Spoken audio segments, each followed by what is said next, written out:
அனைவருக்கும் வணக்கம் மக்களே, வணக்கம். சற்று முன் கிடைத்திருக்கக்கூடிய ஒரு மிக மிக முக்கியமான செய்தி ஒன்று வெளியாகியுள்ளது. சற்று முன் உதயநிதி வீட்டில் மூட்டை மூட்டையாக அமைச்சர் பதவிக்கு கொடுத்த 4000 கோடி கருப்பு பணம், இது மாதிரி செய்திகள் வெளியாகிருக்கு.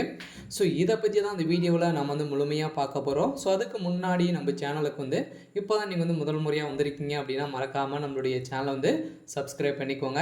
ஸோ வாங்க வீடியோக்குள்ளே போகலாம். ஸோ பார்த்தீங்கன்னா இப்போ பெரும் தமிழகத்தில் அமைச்சரவை மாற்றங்கள் நடைபெற்றது இல்லையா? ஸோ பார்த்தீங்கன்னா 2 நாட்களுக்கு முன்பு துணை முதல்வராக பதவியேற்ற உதயநிதி ஸ்டாலின் அவர்கள் பார்த்தீங்கன்னா ஸோ அமைச்சர் திமுகவை சேர்ந்த அமைச்சர்களுக்கு அனைவருக்குமே ஒரு முக்கியமான பதவியும் வழங்கியிருந்தாங்க. ஸோ இதன் அடிப்படையில் பார்த்தீங்கன்னா திமுகவுடைய தலைமையகத்துக்கு ஒவ்வொரு அமைச்சர் பதவிக்கும் பார்த்தீங்கன்னா ஒரு 4000 கோடி பார்த்தீங்கன்னா கொடுக்க சொன்னதாக.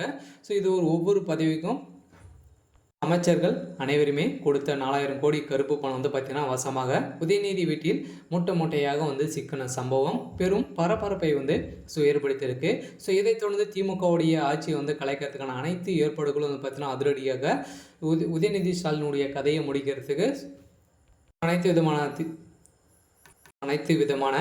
நடவடிக்கைகளும் பாஜக பார்த்தீங்கன்னா அதிரடியாக குறிவைத்து தாக்கக்கூடிய அளவுக்கு பார்த்தீங்கன்னா உதயநிதி ஸ்டாலினுடைய அவர்களுடைய வீட்டில் வசமாக மூட்டை மூட்டையாக பணங்கள் கிடைச்சிருக்கு.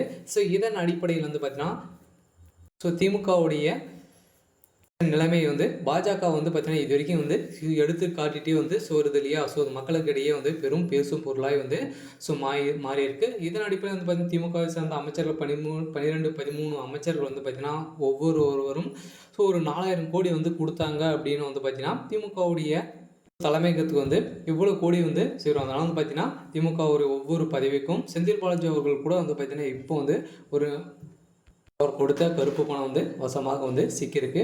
ஸோ இதன் அடிப்படையில் முதல்வர் ஸ்டாலின் அவர்களுடைய வீட்டில் பார்த்தீங்கன்னா அதிரடியாக ரெய்டுகள் நடக்கும் அப்படின்ற மாதிரி தான் சொல்லியிருக்காங்க இல்லையா? செந்தில் பாலாஜியுடைய வழக்குல பார்த்தீங்கன்னா அவருடைய வழக்கம் ரத்து செஞ்சுட்டாங்க. இதன் அடிப்படையில் திமுகவில் பார்த்தீங்கன்னா அமைச்சர் பதவி யாருக்கு அப்படின்ற மாதிரி தான் ஒரு பெரிய கேள்விக்குறியாக இருந்துட்டு வருகின்ற நிலையில் திமுகவை சேர்ந்த அமைச்சர்கள் அனைவருமே கதி கலிங்க இருக்காங்க இல்லையா? இது வரைக்கும் சம்பாதிச்ச அனைத்து பணங்களும் பார்த்தீங்கன்னா மூட்டை மூட்டையாக இந்த பதவிக்கு கொட்டி கொடுத்ததாக மக்களிடையே பேசும் பொருளாக மாறி இருக்கு.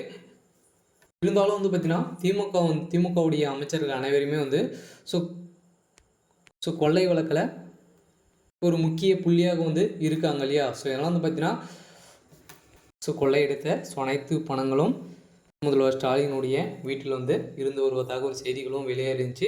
இருந்தாலும் உதயநிதி வீட்டில் பார்த்தீங்கன்னா பாதி பணங்களை வசமாக சிக்கும் நிலையை ஏற்பட்டிருக்கு. இருந்தாலும் என்ன நடக்க போகுது அப்படின்றத நாம் வெயிட் பண்ணி பார்க்கலாம். ஸோ இது மாதிரி அரசியல் சார்ந்த நிகழ்வுகளை தெரிஞ்சுக்கணும் அப்படின்னா மறக்காமல் நம்மளுடைய சேனலை சப்ஸ்கிரைப் பண்ணிக்கோங்க. தேங்க்யூ.